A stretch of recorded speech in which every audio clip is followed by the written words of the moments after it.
Bulletin का आगाज करेंगे। सबसे पहले खबर शामिल करेंगे मौसम के बारे में। तो लाहौर में मूसलाधार बारिश निजाम दरहम दहरंग कर दिया। बारिश का 44 साल का रिकॉर्ड टूट गया। कई इलाके घुटनों घुटनों पानी में डूबे हैं। अंडरपासेस बंद कर दिए गए। बड़े बड़े दरख्त गिर गए। जनरल और सर्विसेज अस्पतालों में बारिश का पानी भर गया। लाहौर का इलाका ताजपुरा बारिश के बायस तालाब का मंजर पेश कर रहा है। पार्श और गलियों में कई कई फीट पानी जमा है। लोग घरों में महसूर होकर रह गए हैं। उल्फत मुगल से मजीद जानते हैं। इस वक्त लाहौर मुकम्मल तौर पर जलथल हो चुका है और इस वक्त लाहौर का कोई ऐसा इलाका नहीं है जो इस वक्त तालाब या दरिया का मंजर पेश न कर रहा हो। मैं इस वक्त ताजपुरा में मौजूद हूँ और मेरे अकब में आप देख सकते हैं कि इस वक्त गलियां पानी से भर चुकी हुई हैं। कई कई फुट पानी खड़ा हुआ है और जो बच्चों के प्ले लैंड थे वो इस वक्त तालाब और दरिया का मंजर पेश कर रहे हैं। जिस इंतजामिया मुकम्मल तौर पर इस सारी सूरत हाल को कंट्रोल करने में नाकाम नजर आई है और जो लोग हैं वो अपनी जॉब पे नहीं निकल सके। लोग अपने घरों पर महसूर हैं। लोग हल्की हल्की बारिश जारी है और इस बात का इम्कान है काली स्याह घटाए जाए वो इस वक्त भी आसमान पर मौजूद है और इस बात का इम्कान है कि बारिश का सिलसिला जारी रह सकता है। मजीद बारिश हुई तो कई घरों में पानी दाखिल हो चुका है जिसके बाद शहरियों को मुश्किलात और परेशानी का सामना करना पड़ सकता है। जी, और आपको बताएं कि सर्विसेज अस्पताल की इमरजेंसी मुकम्मल तौर पर पानी में डूब गई। सारा कीमती सामान, बोतलें, ऑक्सीजन सिलेंडर्स भी पानी में डूबे हुए हैं। ये मनाजिर जो इस वक्त आप देख रहे हैं ये लाहौर के सर्विसेज अस्पताल के मनाजिर हैं जहां की इमरजेंसी मुकम्मल तौर पर इस वक्त पानी में डूबी हुई है और सारा कीमती सामान जो बोतलें हैं, ऑक्सीजन सिलेंडर्स हैं वो भी पानी में डूबे हुए हैं। हसन हफीज से मजीद तफसीलात जानते हैं जो इस वक्त सर्विसेज अस्पताल के इमरजेंसी वार्ड में मौजूद है।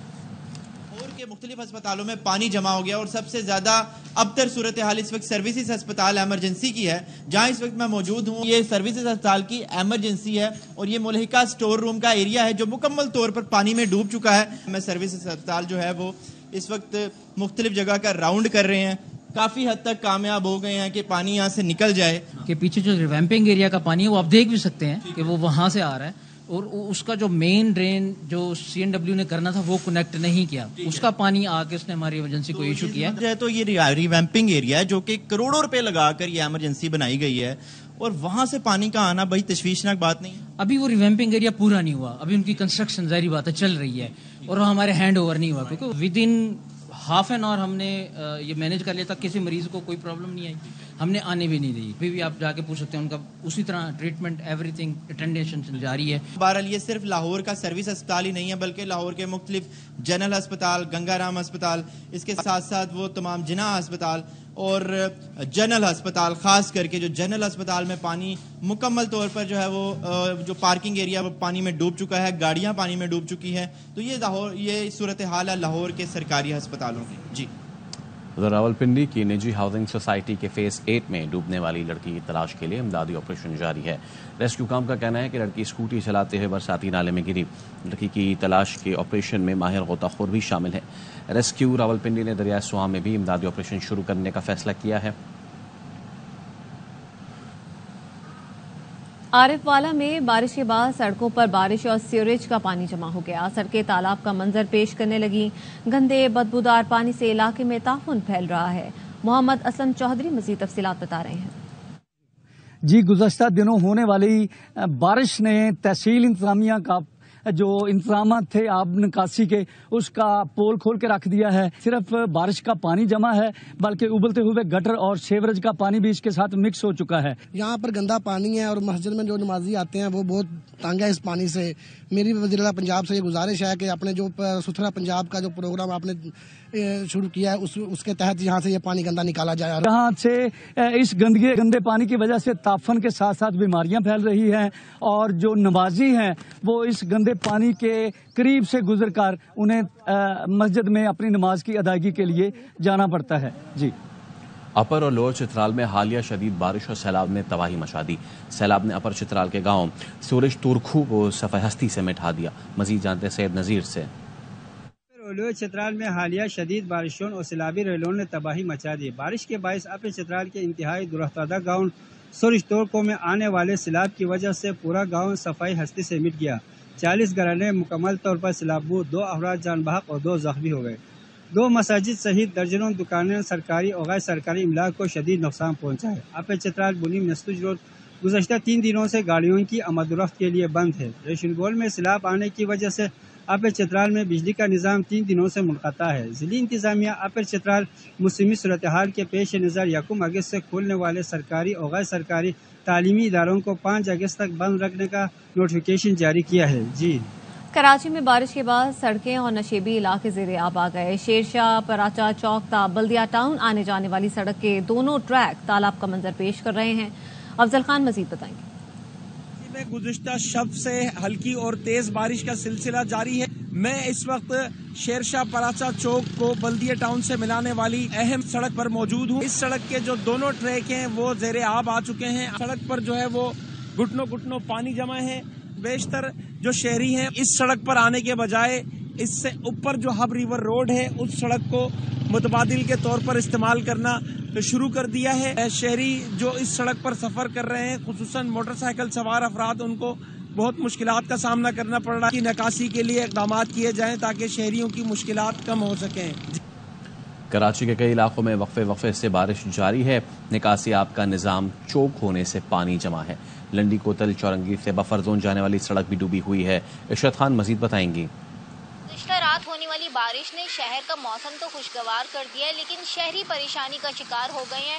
اس وقت چونکہ میں ڈسٹرکٹ سینٹرل میں موجود ہوں اور جس جگہ میں موجود ہوں وہ لنڈی کوتل سے بفر زون جانے والی سڑک ہے، جہاں ایک جانب نالے پر کنسٹرکشن کا کام جاری ہے، جبکہ سڑک جو ہے وہ ٹوٹ پھوٹ کا شکار ہے اور بارش اور سیوریج کا پانی یہاں جمع ہے، جس سے شہریوں کو شدید مشکلات کا سامنا ہے، جبکہ ٹریفک کو بھی شدید مشکلات کا سامنا ہے۔ یہاں کچھ لوگوں سے میری بات ہوئی، ان کا یہی کہنا ہے کہ ذرا سی بارش برستی ہے تو اس کے بعد جو سڑکوں کا حال ہوتا ہے وہ انتہائی خراب ہو جاتا ہے۔ یہاں اگر میرے پیچھے آپ دیکھ لیں تو یہاں آپ کو جا بجا پانی ملے گا، صرف بارش کا پانی نہیں بلکہ سیوریج کا پانی ہوگا۔ لوگ شدید مشکلات کا یہاں شکار ہو رہے ہیں۔ جی خبروں کے سلسلے کو آگے بڑھاتے ہیں۔ ٹی ایل پی کی صحافیوں کو دھمکیوں پر تشویش ہے۔ ہیومن رائٹس کمیشن کا کہنا ہے پاکستان نے ٹی ایل پی کی جانب سے چکوال کے صحافی کو دھمکیاں دینے پر کہا کہ حکومت ایسے واقعات کا فوری نوٹس لیتے ہوئے دھمکیاں دینے والوں کے خلاف فوری کارروائی کرے۔ کسی بھی صحافی کو اپنے فرائض کی انجام دہی میں رکاوٹ نہیں ہونی چاہیے۔ حکومت protection of journalist and media persons act کے تحت کارروائی کرے۔ اسماعیل ہنیہ کی نماز جنازہ تہران میں ادا کر دی گئی۔ ایران کے رہبر اعلیٰ علی خامنائی نے اسماعیل ہنیہ اور ان کے محافظ وسیم ابو شعبان کی نماز جنازہ پڑھائی۔ تہران یونیورسٹی میں نماز جنازہ ادا کی گئی، جہاں ہزاروں افراد نے شرکت کی۔ اسماعیل ہنیہ کا جسد خاکی آج تہران سے دوحہ منتقل کیا جائے گا۔ کل نماز جمعہ کے بعد انہیں لوزیل کے قبرستان میں سپرد خاک کیا جائے گا۔ امریکی اخبار نے دعویٰ کیا ہے کہ ایران کے رہبر اعلیٰ علی خامنئی نے اسماعیل ہنیہ کی شہادت کے بعد اسرائیل پر حملے کا حکم دے دیا ہے۔ حماس رہنما خلیل اللہ کا کہنا ہے کہ اسماعیل ہنیہ کو میزائل کے ذریعے شہید کیا گیا، انہیں اسٹیٹ گیسٹ ہاؤس میں براہ راست نشانہ بنایا گیا۔ اسرائیل نے اسپائنگ سافٹ ویئر کی مدد سے اسماعیل ہنیہ پر باقاعدہ ٹریک کر کے حملہ کیا۔ یورپی مبصر برائے مشرق وسطی الیاج میگنیر نے سوشل میڈیا پر لکھا، اسرائیل نے جدید ٹیکنالوجی کی مدد سے اسماعیل ہنیہ کی لوکیشن معلوم کی۔ اسماعیل ہنیہ واٹس ایپ پر اپنے بیٹے سے بات کر رہے تھے۔ اسرائیل نے مبینہ طور پر سافٹ ویئر کو استعمال کیا، جبکہ واٹس ایپ میسج کے ذریعے ہنیہ کی لوکیشن معلوم کی۔ Spy soft where Israeli cyber intelligence firm NSO group کا تیار کردہ پیگاسس سافٹ ویئر ہے۔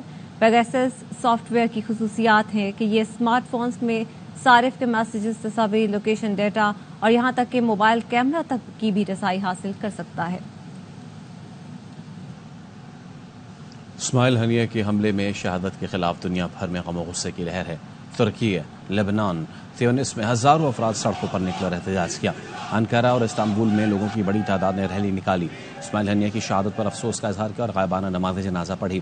تیونس میں مظاہرین نے بڑا احتجاج کیا، ہنیہ کی تصویریں اٹھائے۔ مظاہرین نے کہا دشمن ہمارے خیالات اور موقف کو نہیں مار سکتا، مقبوضہ بیت المقدس کی آزادی کے لیے جدوجہد جاری رہے گی۔ لبنان کے شہر سیدون میں لوگوں نے فوری جنگ بندی کا مطالبہ کیا۔ اسماعیل ہنیہ کی شہادت کے بعد اقوام متحدہ کی سلامتی کونسل میں ہنگامی اجلاس ہوا۔ ایرانی مندوب نے کہا اسماعیل ہنیہ پر حملے سے واضح ہے کہ اسرائیل جنگ کو پورے خطے تک پھیلانے چاہتا ہے۔ یہ حملہ امن اور سلامتی کی سنگین خلاف ورزی ہے۔ اقوام متحدہ کی سلامتی کونسل کو فوری کارروائی کرنی چاہیے۔ فلسطینی مندوب نے کہا بین الاقوامی برادری بتائے امن چاہتی ہے یا نہیں۔ اقوام متحدہ کی انڈر سیکرٹری جنرل روز میری نے اجلاس سے خطاب میں کہا کہ خطے میں تنازع کو پھیلنے سے روکنے کے لیے سب کو مل کر کام کرنا ہوگا۔ کشیدگی کم کرنے کے لیے تیز رفتار سفارتی کوششوں کی ضرورت ہے۔ नेतन्याहू जंग बंदी के लिए संजीदा नहीं होते। डिप्टी हेड ऑफ मिशन फलस्तीन नादिर अल तुर्क का कहना है, हम हमेशा जंग बंदी की बात करते हैं। नेतन्याहू जंग बंदी के लिए संजीदा नहीं होते। इसराइल तनाज़े को खित्ते में फैलाना चाहता है। इंसानियत के लिए सबको मुत्तहिद होने की जरूरत है। Netanyahu and his government, it is only to increase violence, increase and continue killing our own people, to continue this conflict forever, because the only opportunity for Netanyahu to stay as a prime minister, to stay in power, is continue this war. The only message you can receive from the Israelis is message of war and crimes. We were speaking about ceasefire in Gaza in the last few weeks. But Netanyahu every day came with other plan because he likes to continue. We need to be united as a humanity. आगे बढ़ते हैं। फितनतुल ख्वारिज और अफगान तालिबान का गठजोड़, पाकिस्तान में दहशतगर्दी के खतरात में इजाफा हो गया। अक़वाम मुत्तहिदा की सलामती कौंसिल रिपोर्ट में निशानदही कर दी गई। रिपोर्ट में कहा गया है, फितनतुल ख्वारिज और अफगान तालिबान ताउन में इजाफा हुआ है। तालिबान की हिमायत से फितनतुल ख्वारिज ने पाकिस्तान में हमले तेज कर दिए हैं। सरहद पार से पाकिस्तानी चौकियों पर हमले होते हैं। फितनतुल ख्वारिज के पास 6 से 6,500 ख्वारिजी हैं। फितनतुल ख्वारिज अफगानिस्तान से हासिल नेटो हथियार इस्तेमाल कर रहे हैं। अलकायदा फितनतुल ख्वारिज के लिए हथियारों और खुद को जैकेटों के लिए फंडिंग कर रही है। खालिस्तान रहनुमा गुरपतवंत सिंह पन्नू के कत्ल की दूसरी भारतीय साजिश बेनकाब। ब्लूमबर्ग की रिपोर्ट के मुताबिक गुरपतवंत के कत्ल की नई साजिश के इल्जाम में 5 भारतीय गिरफ्तार कर लिए गए। कनाडा में सिख रहनुमा के बेटे की शादी में गुरपतवंत सिंह को निशाना बनाया जाना था। गुरपतवंत सिंह ने आखिरी वक्त पर शादी में शिरकत न करने का फैसला किया। चंद माह पहले गुरपतवंत सिंह को कत्ल करने का रॉ का मंसूबा अमेरिका में भी बेनकाब हुआ था। कत्ल की साजिश में मुलविस रॉ के एजेंट निखिल गुप्ता अमेरिका की हिरासत में है। सादकाबाद के इलाके कच्चा माचिका में मुकाबले में शहीद सब इंस्पेक्टर समेत 4 अहलकारों की नमाज जनाजा अदा कर दी गई। तर्जुमान पंजाब पुलिस का कहना है, कच्चे के इलाके में पुलिस मुकाबले में 5 डाकू हलाक और 4 जख्मी हुए। आईजी पंजाब का कहना है कि पुलिस अफसरान और जवानों ने अवाम की जान माल के तहफ्फुज के लिए जान कुर्बान की।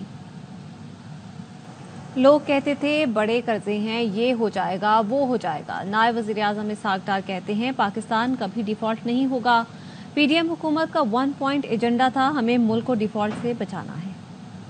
जब कहते हैं जी वो डेट ट्रैप हो गया, पाकिस्तान पता नहीं किधर चला जाएगा, मैं कहता nothing will happen, just don't worry. You predicted Pakistan will default once, twice, and dozen time in 18 months. Pakistan did not default. We proved it.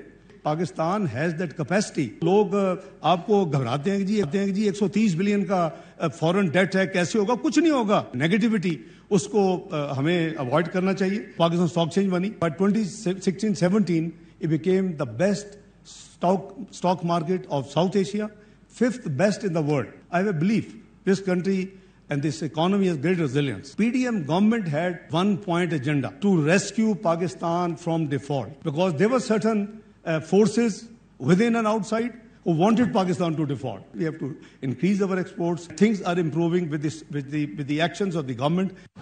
वफाकी वज़ीर हसन इकबाल कहते हैं कि फ़ौज और पीटीआई में बातचीत हो तो कोई परेशानी नहीं। पीटीआई रियासत के मफादात पर बराह रास्त हमलावर है। वीओए को इंटरव्यू में कहा कि फ़ौज ने 2 टोक कहा कि वो सियासत से अलहदा रहना चाहते हैं। पीटीआई तर्ज सियासत को किसी जमहूरियत में इजाज़त नहीं दी जा सकती। पीटीआई अपना तर्ज अमल बदले, कौम और इदारों से माफ़ी मांगे। पीटीआई माफ़ी मांगे तो कौमी धारे में शामिल हो सकती है। अगर अमेरिका में 9 मई होता तो पीटीआई के खिलाफ कार्रवाई होती। अमेरिकी कांग्रेस पर हमले में मुलविस अफराद को 14 साल सजा सुनाई गई। मौजूदा तर्ज सियासत के साथ पाकिस्तान में पीटीआई की गुंजाइश नहीं। किसी जमात पर पाबंदी सिर्फ हुकूमत की ख्वाहिश पर नहीं हो सकती। इदारे जब समझेंगे पीटीआई पर पाबंदी का फैसला ले लेंगे। हुकूमत को पाबंदी की आला अदालत से तौसीक भी लेना होती है। पाबंदी का फैसला बैरून मुल्क मुहिम चलाने के बाद लिया है। पाकिस्तान तहरीक इंसाफ को 22 अगस्त को इस्लामाबाद में जलसा करने की इजाजत दे दी गई। स्टेट काउंसिल ने इस्लामाबाद हाई कोर्ट को आगाह कर दिया। अदालत ने स्टेट काउंसिल से मुकालमे में कहा, हुकूमती पार्टी इजाजत मांगेगी तो आप प्लेट में रख के दे देंगे। आप लोग कोई कसर नहीं छोड़ रहे कि मुल्क को बनाना रिपब्लिक बना दें।